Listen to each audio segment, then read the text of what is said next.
Aujourd'hui, j'aimerais vous parler d'AVS 21. Avec AVS 21, le Conseil fédéral propose d'assainir les finances de l'assurance vieillesse avec des mesures d'économie et puis une augmentation des recettes. Les mesures d'économie, elles sont en particulier la hausse de l'âge de la retraite des femmes de 64 à 65 ans, ainsi qu'une flexibilisation du départ à la retraite entre 62 et 70 ans. Une génération transitoire est prévue pour que les femmes qui s'approchent aujourd'hui de la retraite ne soient pas touchées de plein fouet par cette réforme.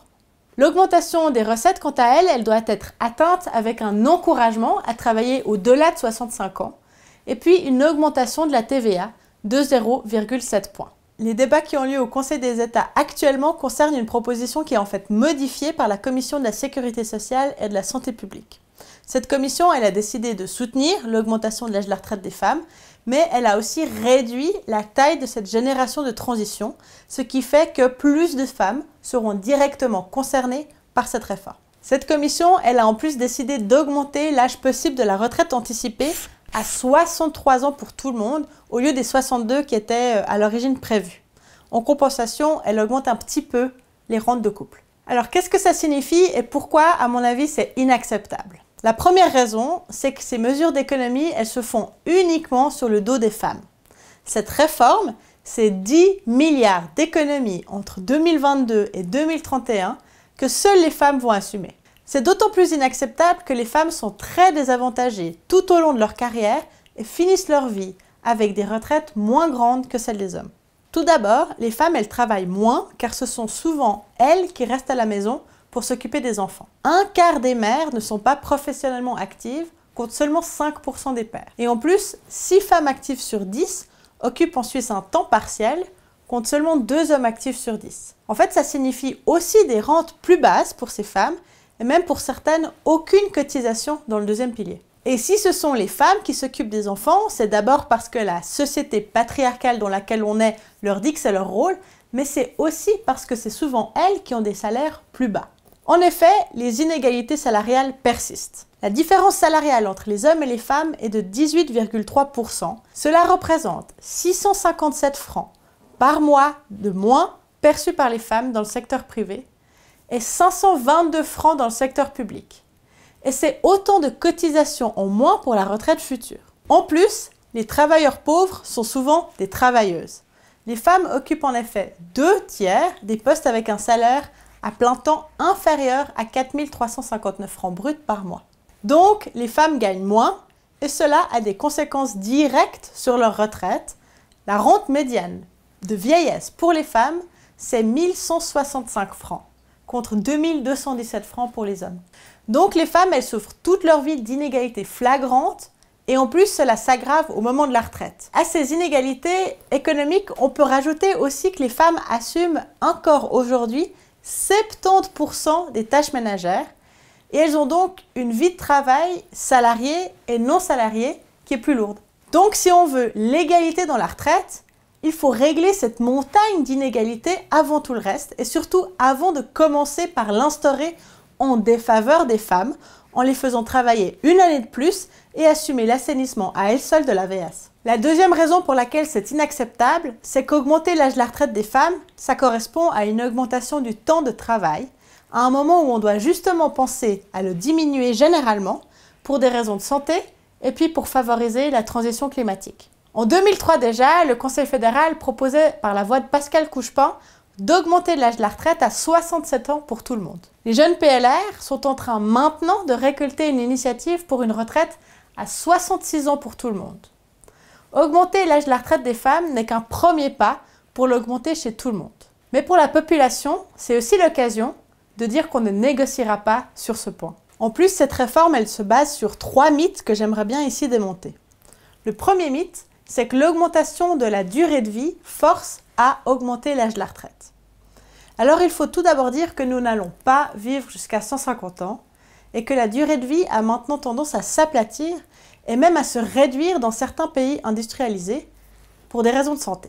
Mais on doit ajouter que tout le monde ne voit pas sa durée de vie s'allonger et encore moins augmenter son nombre d'années de vie en bonne santé. En fait, les différences de revenus, elles ont une influence sur la santé. Les personnes avec des plus faibles revenus ont une santé moins favorable que les personnes à un plus haut revenu. Or, ce sont justement ces bas revenus qui auront le moins la possibilité de prendre une retraite anticipée. Cela implique donc que les personnes avec un haut revenu, elles meurent moins vite et donc elles profitent plus longtemps des prestations de la retraite tout en recevant des rentes plus élevées. Vieillir en bonne santé, c'est en fait plus difficile pour les retraités touchés par la pauvreté que pour les autres. Et si les femmes vivent un peu plus longtemps que les hommes, elles profitent du même nombre d'années de vie en bonne santé. Donc, quand on regarde précisément ce qu'il se passe dans une population qui arrive à l'âge de la retraite, eh bien l'espérance de vie, elle ne peut pas être un facteur déterminant, d'autant plus que la moyenne est d'un peu moins de 68 années de vie en bonne santé, soit seulement 3 ans après le départ à la retraite.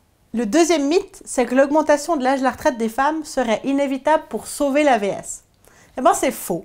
Cette augmentation, elle ne va contribuer que très marginalement au financement de la vieillesse.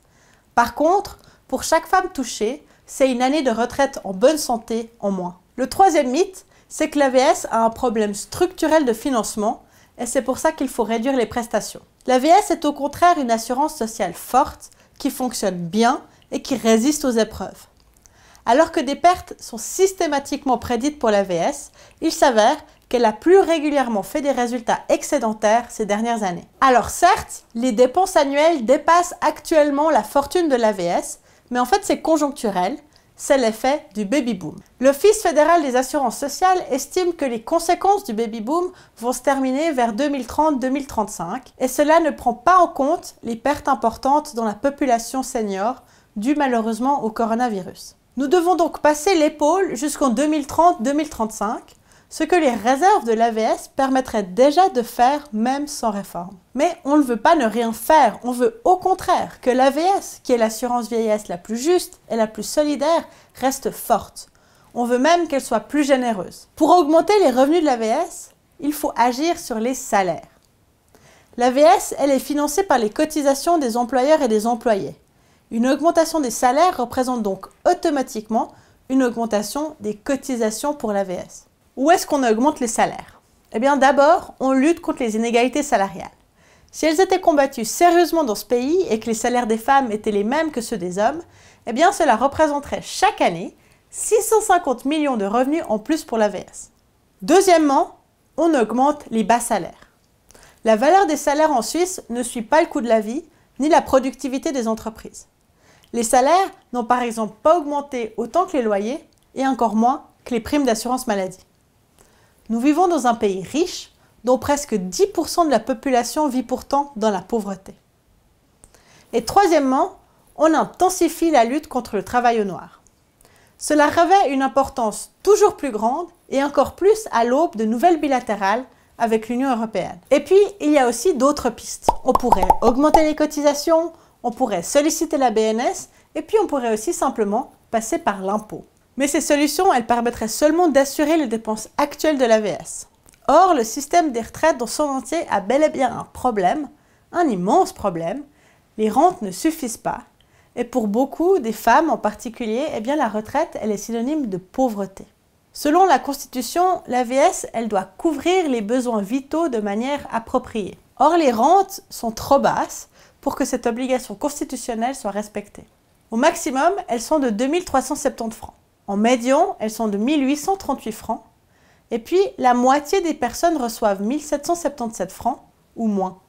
Donc, une personne sur 10, elle a besoin de prestations complémentaires pour vivre. En plus, nos rentes, comme nos salaires, perdent de la valeur car elles n'ont pas augmenté autant que les coûts, notamment les primes d'assurance maladie. Donc, le deuxième pilier, il est maintenant indispensable, non seulement pour maintenir son niveau de vie existant avant la retraite, mais aussi pour couvrir les besoins vitaux. Mais là aussi, il y a de gros problèmes. Le montant des rentes du deuxième pilier n'arrête pas de baisser alors qu'on cotise plus.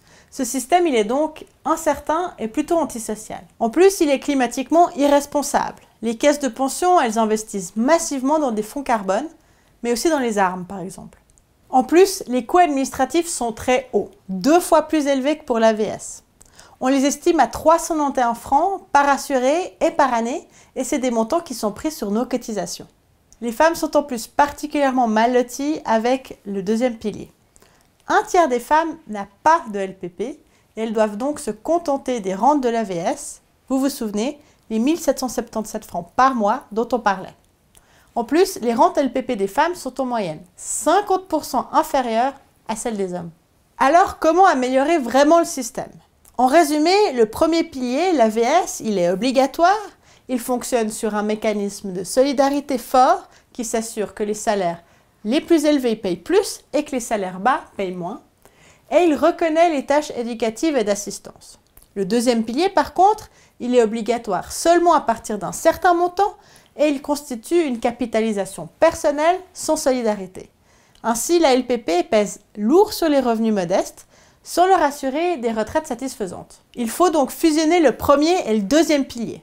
En transférant les cotisations salariales et patronales pour la LPP dans l'AVS, eh bien, elles viennent enrichir un pot commun et solidaire où les rentes AVS coûtent moins aux plus pauvres. La prévoyance professionnelle reste toujours possible avec le troisième pilier. Pour finir, à mon avis, il y a un objectif collectif à atteindre. Au lieu d'augmenter, nous devons plutôt baisser l'âge de la retraite pour tout le monde. Ainsi, nous arrivons à l'égalité de l'âge de la retraite tant demandée par les partisans de la réforme AVS 21. Nous luttons surtout contre le chômage des seniors et puis nous profitons de plus d'années de retraite en bonne santé. Mais surtout, nous devons baisser le temps de travail de manière générale, à mon avis, parce que nous avons besoin de temps. De temps pour nous occuper de nous-mêmes et de nos proches, mais aussi pour pouvoir mettre en œuvre les transformations d'habitudes indispensables à la transition climatique. Mais ça, ce sera pour une autre vidéo. Merci beaucoup de votre attention. N'hésitez pas à poser vos questions aux commentaires et puis préparez vos stylos parce que le référendum contre AVS 21, il devra certainement être lancé dans l'année qui arrive.